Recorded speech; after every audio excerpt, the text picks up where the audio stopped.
નમસ્કાર, આપ નિહાળી રહ્યા છો રામદળ। રામદળ હંમેશા સત્ય ધર્મના રક્ષણ માટે, શાશ્વત ધર્મના રક્ષણ માટે બિંદાસ વાતો મૂકતું હોય છે। અને આજે આપણે જે વિષયને લઈને આવ્યા છીએ એ છે કથાવાચકો।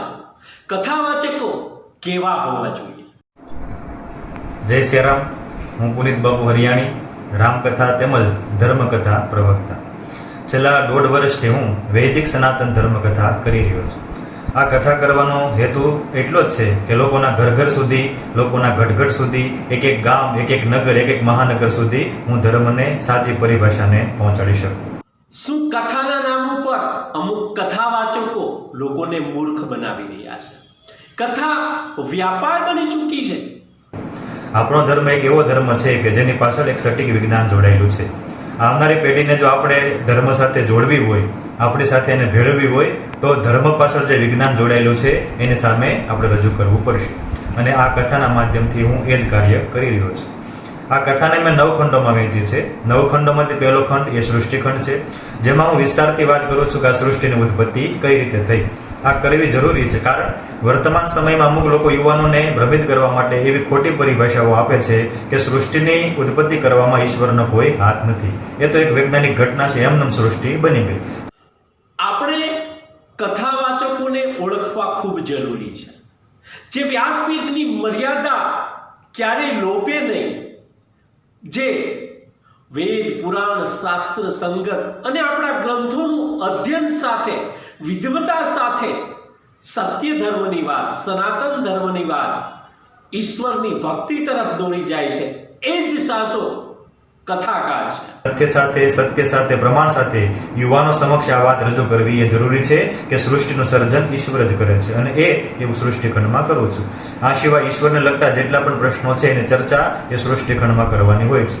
બીજો ખંડ છે એ વેદખંડ છે, જેમાં હું વિસ્તારથી વાત કરું છું વેદ વિશે, કે વેદ શું છે, વેદની પરિભાષા, વેદના રચયિતા, વેદનો વિસ્તાર કોણે કર્યો, વેદ કેટલા છે, અને આ લાખો વર્ષો પુરાનું જ્ઞાન આપણા સુધી કઈ રીતે પહોંચ્યું।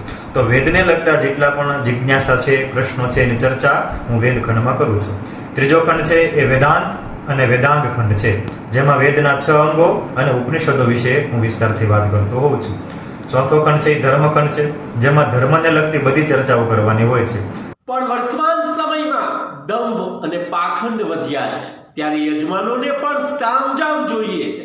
સાચો કથાવાચક નહીં, એ ભલે એને કથા આવડતી હોય તોય ભલે, ન આવડતી હોય તોય ભલે, તામઝામ હોય, રાસલીલાઓ હોય, કથા નાટકનો પંડાલ ભણે બનાવી દે, પણ જેની પાસે કોઈ ગ્રંથોનું અધ્યયન નથી, એવા કથાવાચકોને આપણે લાખો રૂપિયા આપીને કથાઓ કરાવી રહ્યા છે। અને જે સાચો કથાવાચક છે, જે અધ્યયન કરીને શાસ્ત્ર સંગત વાત કરે છે, એ કથાકારોને કોઈ પૂછતું પણ નથી।